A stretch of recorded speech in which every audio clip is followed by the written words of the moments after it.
Okay. Okay. Good evening, everyone. I want to welcome you to our October 26th board meeting, the Board of Stewards for the Cathedral of Hope. It is 7 o'clock and would like to get started. So Reverend Neil, I will ask you to lead us in prayer. Thanks, Roger. Let's pray together. God of grace and God of mercy, of compassion, God who is journeying with us through this season, and the God who is still speaking. Speak to us this night, God, as we go through the business of this church that you have given us stewardship and care over. Thank you for every board member that is present, those who are unable to be with us this evening. Pray that you would so journey with them in some of the things that are going on in their own lives. We're grateful, God, for this time together and for the vision and mission that you have called us to. So be present now, God, as we open this meeting as an act of worship, an act of honoring you, an act of using our gifts, the gifts that you have given us to forward the mission of this great church. May God be honored then as God is present. In Jesus' name, amen. Thank you, Reverend Neil. Rich, can I ask you to do a roll call of the board members so that everyone knows who's here? Yes, sir. Chairperson Poindexter, Here. Vice Chair Hershiser, noted absent. Treasurer Dietz, Here. Secretary Dudley present. John Nelson, noted absent. Dana Goodnow, Here. Jesus Lopez, noted absent. Dutch Ross, Here. Ronald Miles. Here. Thank you. I think we have a quorum, so we'll continue with our agenda. You have your agenda in front of you. Are there any changes to the agenda at this point?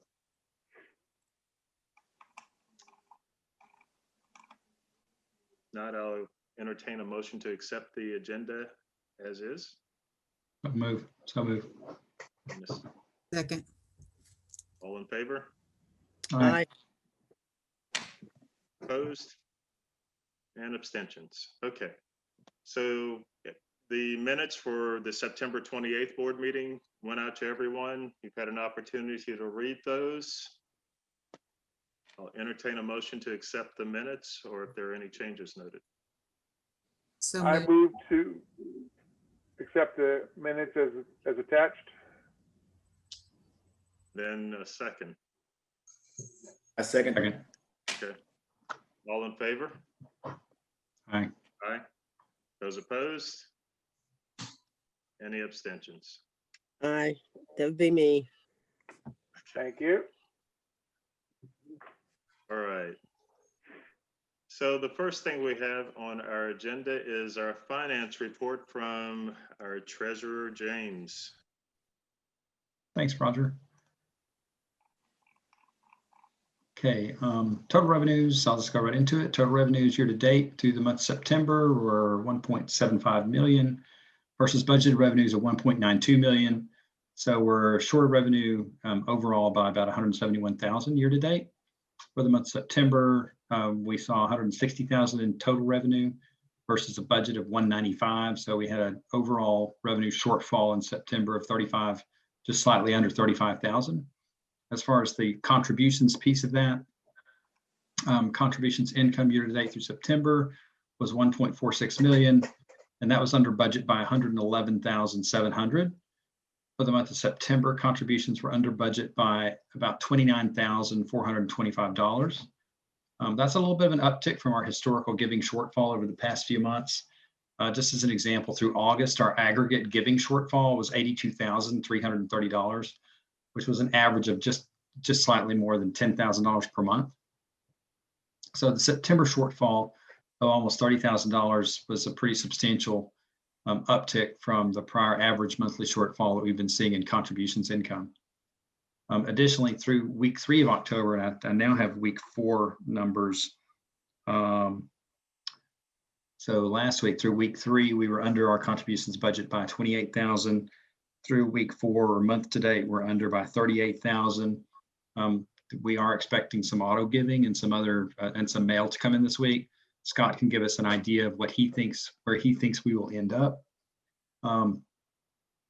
But it appears that we this month may break our prior monthly giving shortfall record of 32,000, which occurred in May. Not a good record to break, but it is what it is. Expenses on the expense side, through September year to date, we had about 1.6 million in expenses versus a budget of 1.783. So we're under budget on expenses by 190,000. And for the month of September, we came in under budget on expenses by 18,000, slightly over 18,000. So that was good on the expense side. From an overall operations standpoint, which is what is happening with our cash position. Through September, we had a net gain from operations of 159,811 versus a budgeted gain from operations of 140,560. So that we're actually on an overall operation standpoint, we're ahead of budget by 19,251. The thing that concerns me though is that we had, with our contributions basically tripling on a month over month, or contribution shortfall basically tripling the average through August. Just for example, through August month end, we had exceeded our operations budget by 43,000. So you see, if we keep this same trend, we're going to be behind budget on a cash flow basis very quickly, probably after this month, if we don't see some large gifts and additional funds contributions come in this week. So although we are ahead of budget, we don't want to get too comfortable with where we are, because the trend right now is not looking as promising as I would like to see.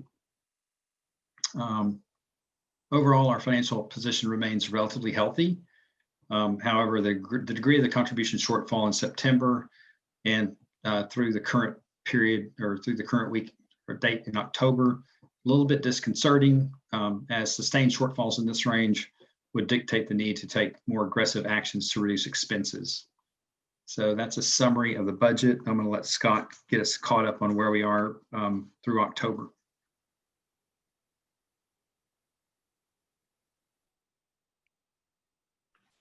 Okay, I'm just going to go ahead and pick up right there, since James kind of gave a lead in on that, and then we'll go back and look at the September financials.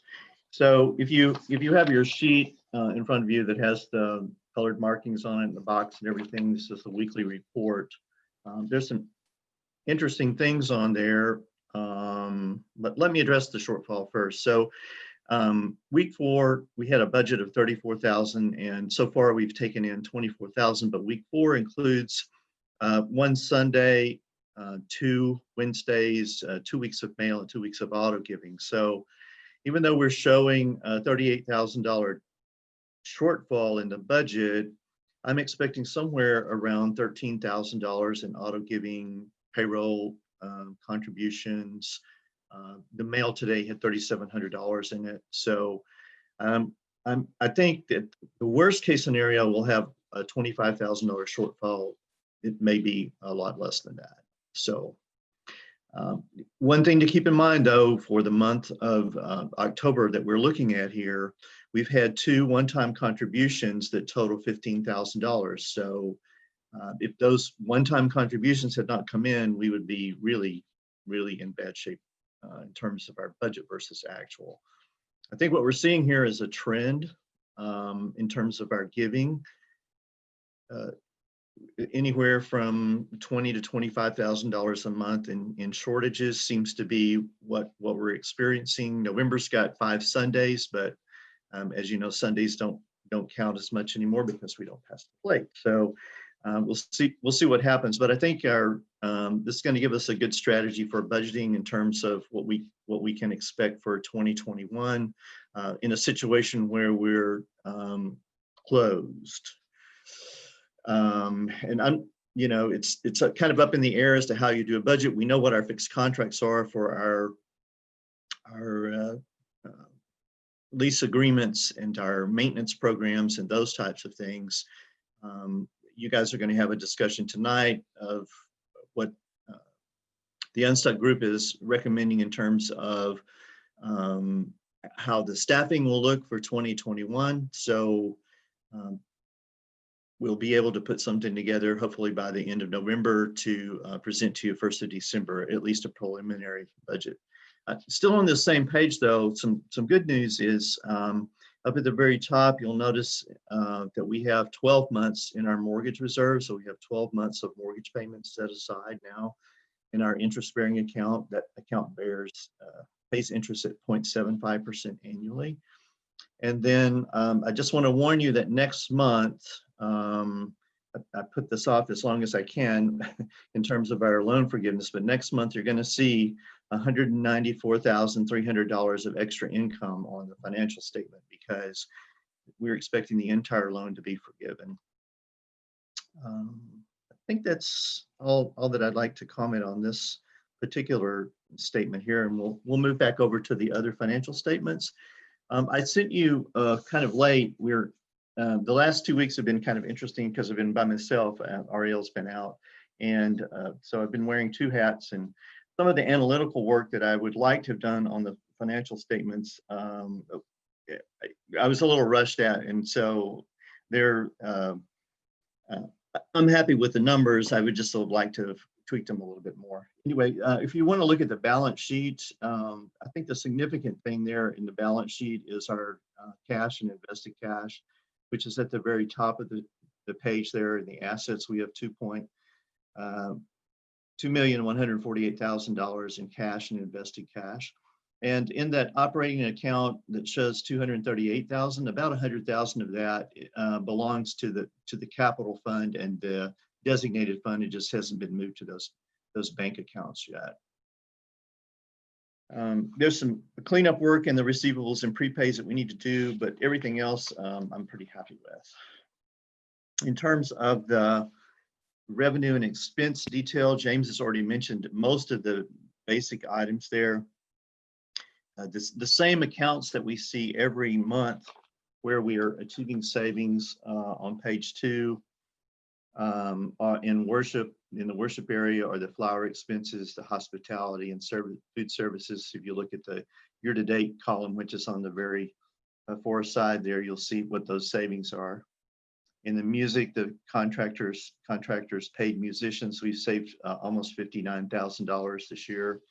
In children, childcare, we saved $13,000 approximately.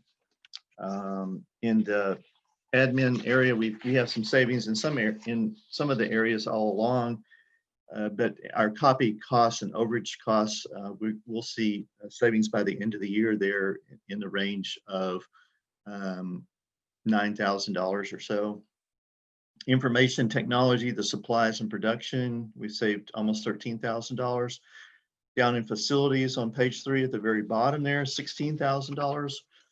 And then on the top of page 4, in each of the utility areas, you can see the savings that we have there. So if you look to the very bottom line of page 4, the year-to-date actual column there, you'll see that and James already mentioned this, that we're $159,000 or $160,000 to the good there. The reason we need to have such a large surplus is that we need to, out of that surplus, operating surplus, we have to pay the principal payments on our mortgage, which are about $10,000 a month. So if you take the $90,000 in estimated principal payments out, then our real surplus is about $70,000. And that's really not bad for the situations that we find ourselves in, looking at the year-to-date numbers. But then what does cause a little concern is if you look over at the first column there, the month-to-date actual, we actually were approximately $16,000 under between our operating revenues versus our operating expenses. I'm not real concerned about it now because at this point, in terms of us being able to finish out the year, because we do have the PPP surplus that we will have, funds from that we can finish out the year. I'm not sure that we need to make some changes, but in when we do our budgeting for 2021, we'll need to be really careful and concise about how we put that budget together. The last statement, which is a new statement, is the summary of restricted accounts. This gives us basically what the beginning balances were at the beginning of the year in terms of the capital projects, the designated projects, and then the very last page, page 3, has got the legacy funds is the permanent fund. Just a couple of items on here, and some of these accounts I need to do a little bit more analytical work on because the numbers look strange, and I really didn't have to go back. I've got them identified, but I didn't have time to go back and actually look at them. But in the capital projects account, in that first line there, the capital maintenance fund, the column that says credits is basically contributions that people have made. And we had we have people that donate every month to this maintenance fund account as part of their regular giving, auto giving. But 15,000 of that 21,000 came from Dallas Hope Charities. That money was given to Dallas Hope Charities for the dishwasher, and then they wrote us a check for it, and we put it in this account. And then you can see the debit column there is the expenditure column. So we had a substantial elevator repair earlier in the year that was about $5,000, and then we've paid $10,000 for the dishwasher. So those are the two payments there. On the entrance project, the $81,000 payment there that you see in the debits column, that was for the plaza, the work on the plaza. And we've still had some people that were finishing up their pledges or have given to the entrance project to the tune of almost $17,000 this year. On the media upgrade line, which is still up there in the capital projects, the $6,000 expenditure was to renovate the media room and the facilities down where the media is, all the TV and broadcast equipment is located. That was from a contribution that was made during 2019, and then the work was done in the early part of 2020.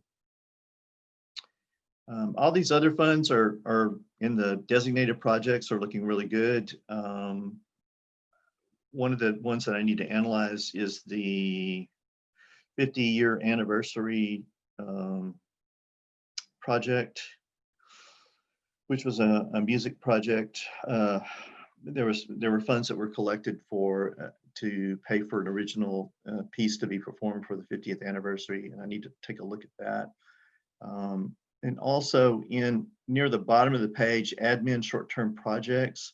When we did our Change for Change giving campaign, we put that money into short-term admin projects because we weren't exactly sure what we were going to do with that. But it looks like now that those funds, and we did say that they would be used for ministry and benevolence, we'll transfer those funds to cover some of our costs in the Bach and eye care areas. Everything else, not much change in here. Oh, the 50th anniversary line is on page 2 there, the third one down. So I'll entertain any questions that you have about any of the reports.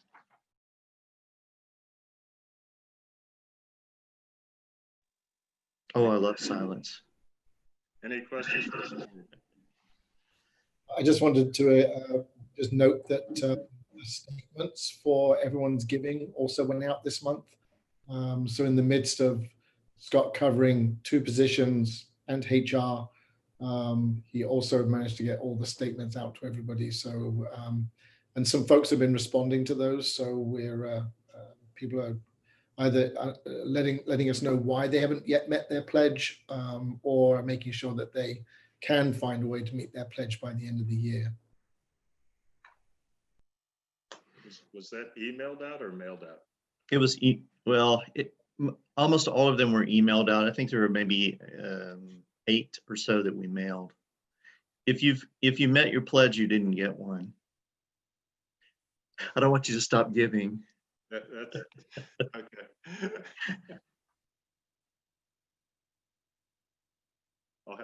I have to look back and see if I have one. Okay, I can send it again. it's all right. I'll double I check. think you're way behind. I don't think so. Not really. I'm kidding. I don't think so. Questions from anyone else? I did want to say one other thing about that I have highlighted here on the weekly report. I'm just so impressed with our Thanksgiving basket giving. So through Sunday, we had over almost $6,600 given. And part of that is on a matching campaign through a company that through Intuit that's working to, that we had a program put together where their employees and different people could contribute, and they're going to match the giving to that. I think so far they've given about $365 under that matching program. So Excellent. Okay. Thank you, Scott. You're Appreciate welcome. the report, the update. Hey, Scott, I'm sorry. I have one idea, just one question real quick, fast. Okay. As far as the credit card fees for that I see in the report, does the vendor which we have our mortgage with, do they offer credit card services? Maybe we can have, maybe the fees could be cut a little bit. Just kind of thinking outside the box on that. Yeah, a couple of things about the credit card fees. First of all, we didn't really know when we did the budget, and you can see that those fees are under budget for the month. And so we were kind of Realm was new for this year, and we have an agreement with Realm that we have to use a company called Vanco.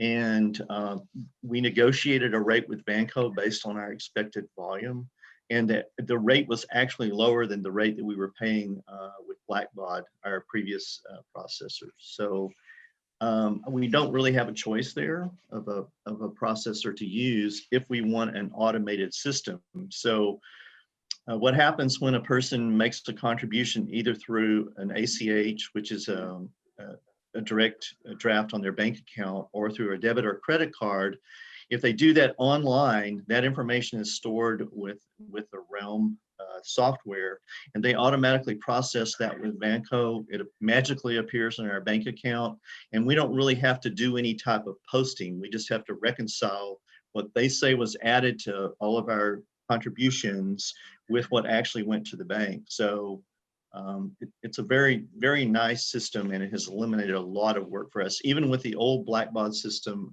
Razor's Edge, we had to go in and create a batch file, send it out for processing, and then we had to wait and make sure that all of them paid, and then post that into the people's accounts. Now it's streamlined, it's all out there. And one of the things we're trying to do now is we had about 35 or so congregants that were auto giving that was on an old Vanco system, and we're in the process of trying to get them all converted over to the new Realm system and putting their information in Realm. So it'll process the same way. We just need to get their banking information from them, so that we can just sit back and let the money come to the account, and there's no extra work except the reconciliation work that we have to do at the end of the month. So Thanks, Scott. does that answer your question? That does. The other thing that we weren't able to budget and figure out was on page 1 of the revenue and expense schedule there, about halfway down, processing fee income. And whenever you make a contribution through Realm, if you click the button to help defer the costs of the processing, that's where that income ends up in terms of our financial statement. And so you can see there that we've collected almost $6,300 to help offset those credit card and debit card and ACH fees. So that's a good thing. People are generous. Roger, I wanted to note as well, I know that we always look at giving as far as the offerings are concerned, but I think we would be a little unwise not to acknowledge the amount of funding that's come in for the renovation, which is over and above giving, plus the Thanksgiving baskets. And so when you take into those considerations, I think what that is saying to us, and perhaps as we look forward, is that we have to generate some particular projects that people want to give to, rather than just giving to operating expenses. And I understand that we can't not have operating expenses, but we also have to be mindful of generating projects that help people give to specific things, whether that be benevolence, whether that be to a capital campaign, because the general move of giving is to specific things rather than just to giving. And we're dealing with a generational shift, and we certainly just don't want to ignore that amount of money that's been given over and above the general giving to the general budget. Absolutely, absolutely. And the partnership we've got with the Gay Varsity League, Intuit and Mr. Cooper, is probably going to mean that we could end up providing more than 2,000 meals this year for Thanksgiving, which is phenomenal in a time when we're not in the building. It is. It's great. Any other comments on finances? Scott, thank you. All right. We'll Good to give- see everyone. Give you the opportunity to break away. All right. Thank you. Okay. Let's see. The next thing we have on our agenda is our strategic discussion, and it's the worship report. So Reverend Neil, I'll turn it over to you. Thanks. Rich, would you also might want to note that John Nelson's with us. I know we had roll call, but I want to make sure that we've noted he's here. Thank you, John. So another month of worship's gone by. And we continue to be innovative and trying to be as relevant as possible. This particular month, of course, our series around heart matters, and helping people to begin to think about what goes into our lives gets filtered by the actions in which we then live in the world. And in a culture such as we have, how do we filter them in a way that then produces what the scriptures would call the fruits of the Spirit, rather than the culture in which we live. And we've been kind of deliberate in this particular sermon series to begin to think about November, which of course is the election within our country, and to be mindful of how that's working itself out in our daily living experience. And of course, November is going to be an important time for us spiritually, as well as emotionally, as we think about or whatever the outcome of the election is. And we don't want to be partisan in any way, shape, or form. And we do want to ensure that people have tools in their tool belt to navigate this season that doesn't bring about more harm and division that we already see in our country. And so we've been very deliberate about these particular sermon series and thought long and hard about them. We're also mindful that as the months tick by, that worship is not going to, in the long term, be the primary focus of our online evangelism. Yes, for those of us who love worship, worship in its current form will be important to us, and will certainly be a step for people who are moving along their discipleship path. But we certainly have to shift our focus, pivot a little bit more towards what are the things that are going to draw attention from the curious, those who have perhaps not had any relationship with a church or with God, and to produce content that really starts to ask the question, or to raise the curiosity of people who may take a step towards us if they see something that piques their interest more than just a worship experience. So we're spending a tremendous amount of time recently thinking about what some of those things might be. What are the ways in which we can provide content for the curious that might help them to think about God or to think about their own spirituality beyond those of us who are already in this particular branch of Christianity that enjoy and love worship and are used to worship and know what worship's about. So we're pivoting right now. We are, of course, still producing, I think, high quality worship, trying to keep it to a 45-minute experience online on Sundays at 11:01, and then, of course, on Wednesdays at 7:15. Augmented to that, of course, is the live Facebook events before worship, which really encourage people to engage and to connect with one another, because that's the only way that we know right now to do so, and to welcome new folks as they come among us in a more intentional way, so that we can connect with them. Because it's great to have these people viewing and being part of the worship experience, but if we can't connect with them or find out who they are, then they're just popping in and popping out. And we don't want to do that. We want to try to find ways in which we can engage them at a deeper level. So we're still figuring that out. One of the things that the Unstuck group would tell us is that to fail is to learn. And so we're happy to fail so that we can pick up some more experience and some successes along the way. We've instituted Coffee with Clergy on Thursday mornings at 11. And of course, Hope at Home, which is primarily targeted at our children.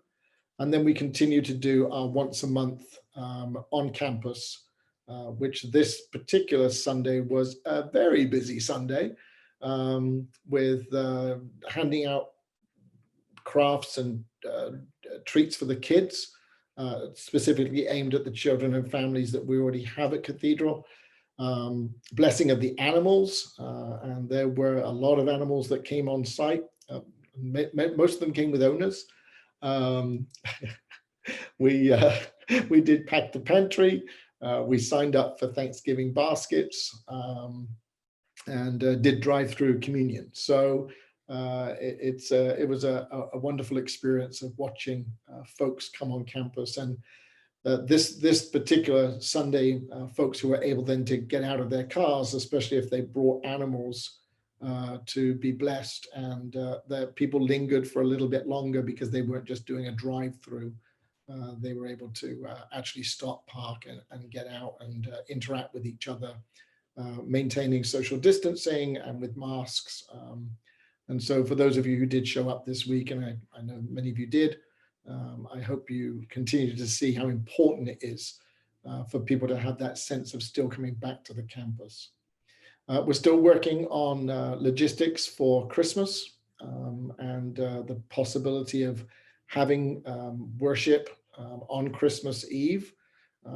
We definitely have a plan. We know what we want to do and how to expedite that. We're watching the numbers closely. And as we know, Dallas is back in the red zone.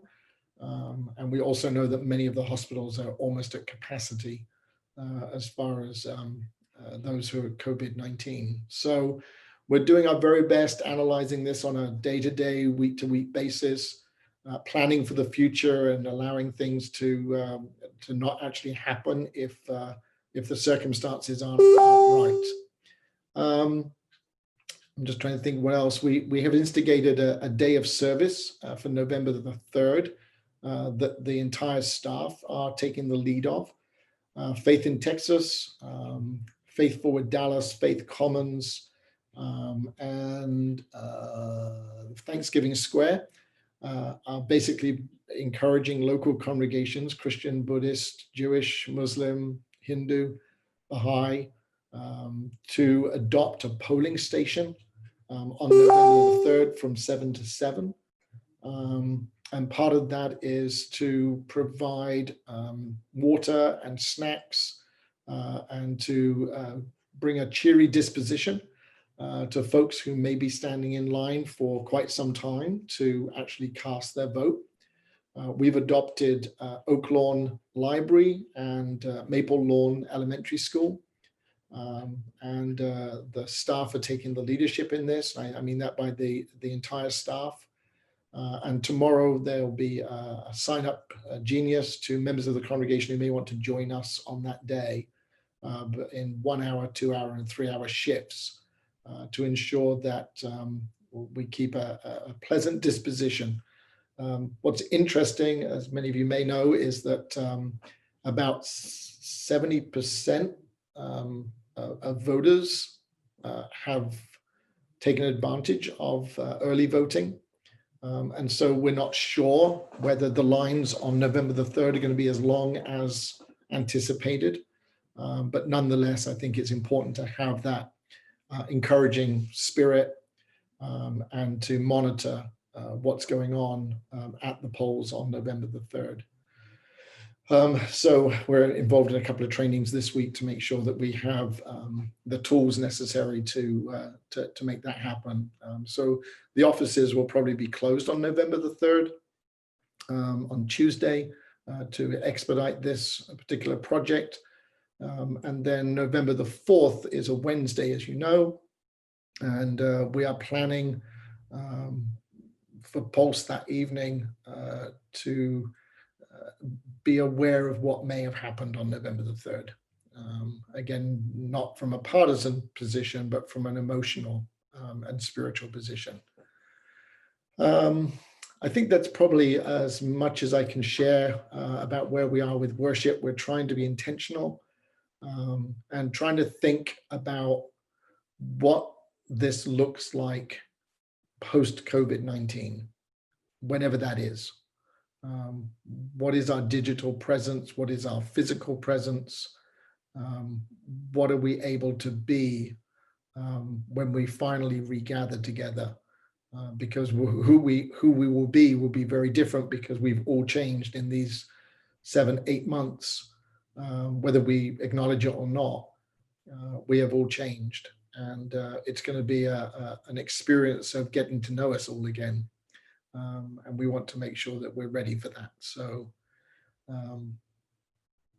I'll stop there and then just entertain questions or comments or feedback, or completely up the wrong tree, start all over again, whatever.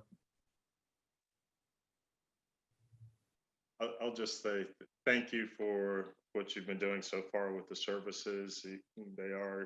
They continue to be interesting and exciting to watch every week as they come on. So especially like the little children's time this past Sunday. I'm still trying to figure out what he was storing up. It was something for the winter, I'm sure. I'm sure. Questions from the board?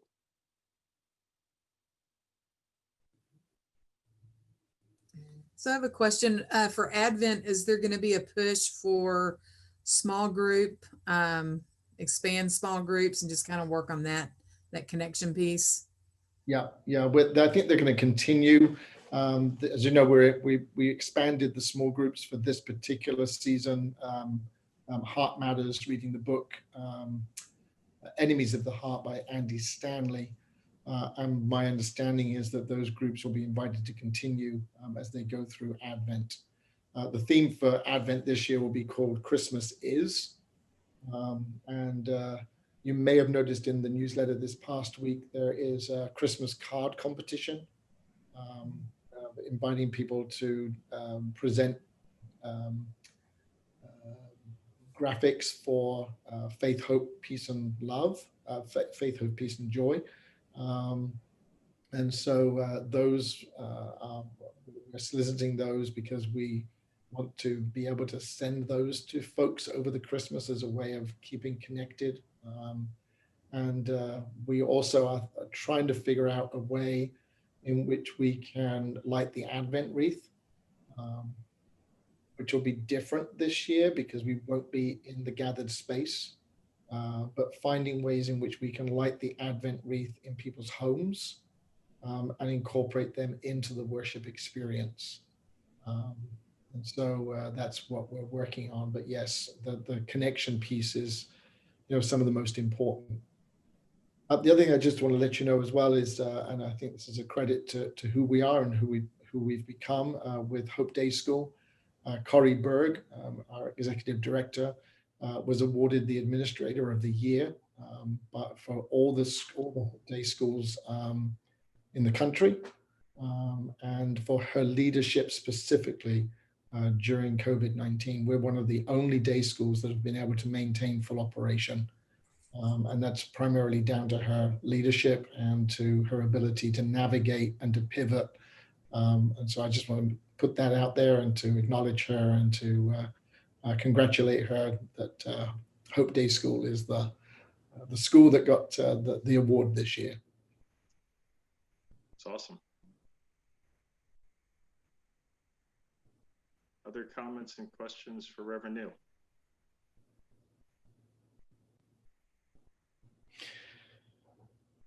Okay.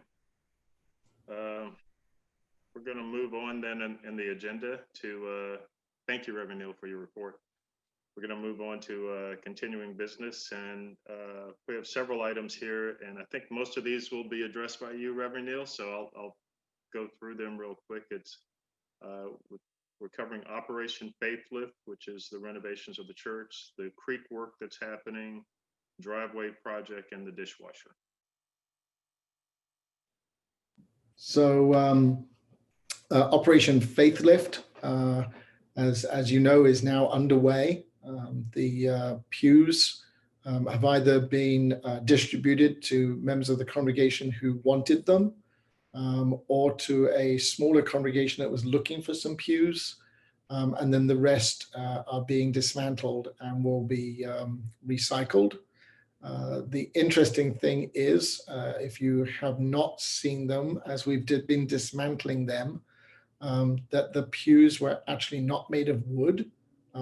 They were made of, someone's going to say the word for me. Particle board. Thank you so much. Particle board, which is basically wood glued together, old discarded pieces of wood glued together.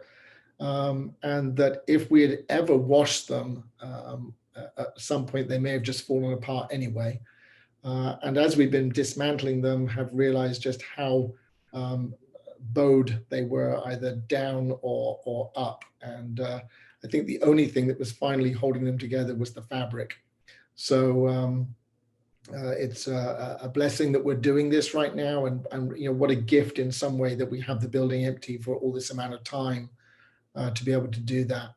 The chairs have arrived in the US, and they are on their way to Dallas, and we hope to have them on the site by the end of the year, by the end of the month, so that we can actually have them ready for any particular time that we might go back into in-person worship.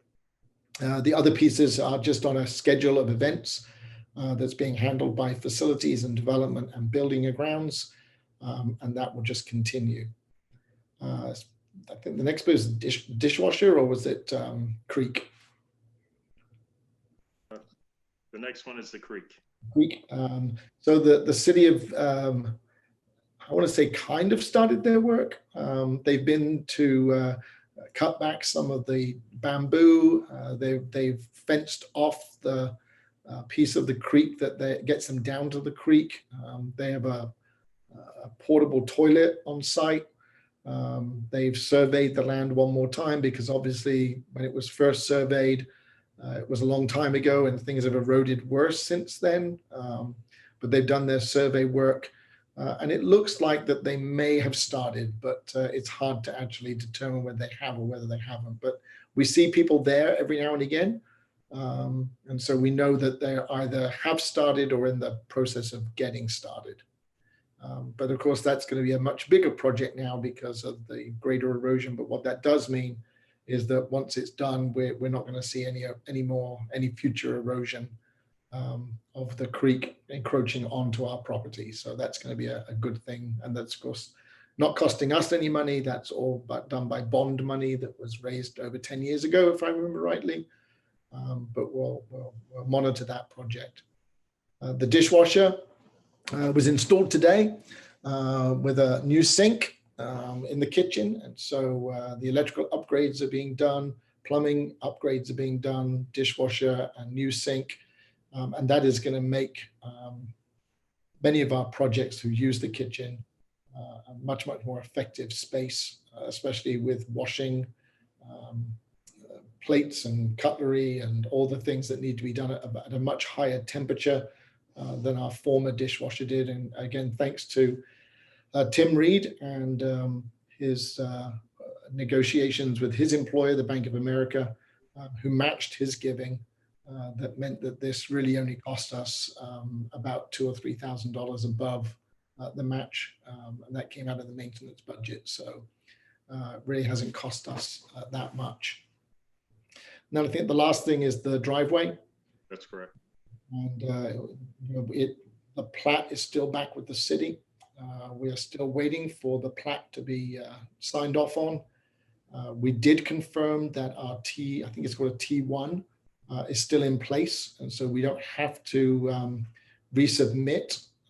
All we have to do is get the plans back in front of the city once they've approved the plat, for them to stamp the plans and then for us to go ahead. I'm sorry this is taking so long.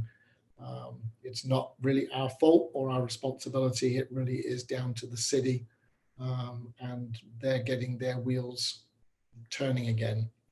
But we stay on top of it. We have, as you know, Mesa, who regularly touch base with us to let us know where it is in the process.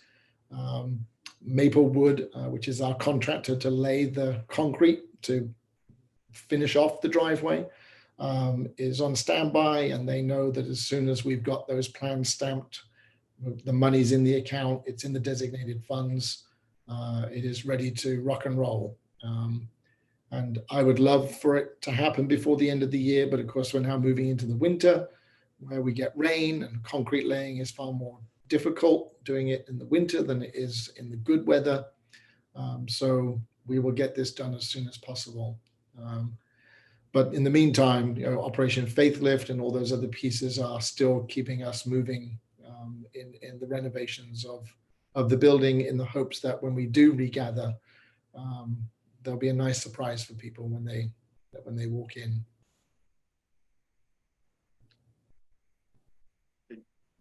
I'll just throw something out. I failed to mention when you talked about Operation Faithlift. I just want to acknowledge the staff for their matching gift and for their accepting the challenge to give toward Operation Faithlift also.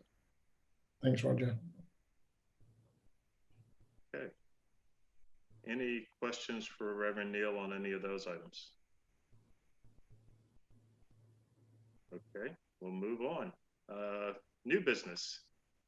We have the development director position. Yeah, just for the minutes to acknowledge and to give a sense of appreciation to Jerry Levitt Callum for his services for the last year. As our development director, he took over from Patsy Boying, and I think has done a great job in donor development. He wants a change of career, and so is moving into the mortgage business. His last day is this Thursday on staff at Cathedral. He did want to make it very, very clear that he's remaining a member of the church. He's not leaving for any other reason than he wants to change career, and that he will be applying to have a seat on the development committee because he wants to continue the work that he's been doing, but in a voluntary capacity rather than as a staff member. So when we look at committees in 2021, expect to see Jerry's name on the list of folks who are applying for a seat on that committee. And Ron, you're the board liaison to that committee, so I think that's about right. Yes, sir. Thank you. And I just want to say thank you to Jerry as well. He's been a great partner and a huge advocate for the development committee. Thank you. One of his final acts will be tomorrow. I think it's tomorrow or Thursday. He is recording the presentation that he's been giving to the folks that have been coming into the building to actually participate in vision for the sanctuary and the other areas in the building. And that will be part of our launch in December for members of the congregation who want to also give to this project over and above the amount that's already been raised. And so that presentation will then be available when we launch it in December. Great. Sounds great. And once again, thank you. Thanks from the board to Jerry for all of his hard work as development director. Next item we have on our agenda is the activation of the nominations committee.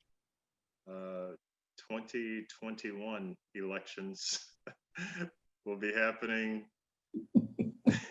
Will be happening sometime soon. No, right now we're focused on March once again, ideally. That puts us back on track and on schedule. So Mary, as the vice chair, has typically been the liaison to the nominations committee. She is not here today, but I will get with her after this meeting and talk to her about what needs to be done to move forward with the nominations committee. Is there anything else that needs to be discussed around that? Okay. All right. And the last item is we did not have any questions from the congregation. I do not believe this time. There were none. So Roger, yes. I need a vote on the activation of the nominations committee, please. Okay. I move we activate the nominations committee for preparation for the 2021 annual meeting. Second. All those in favor? Aye. Aye. Those opposed? Any abstentions? Okay, I'll get with Thank you. Mary on that. It's official. Thank you. Sure. All right, so final item on the agenda. Starts with an A. Ends in adjourn. Motion to adjourn. We have a motion to adjourn. Do I have a second? Second. And we have a second. So all those in favor? Aye. Aye. Those opposed? Any abstentions? And we do have an executive session, so please stay on, folks.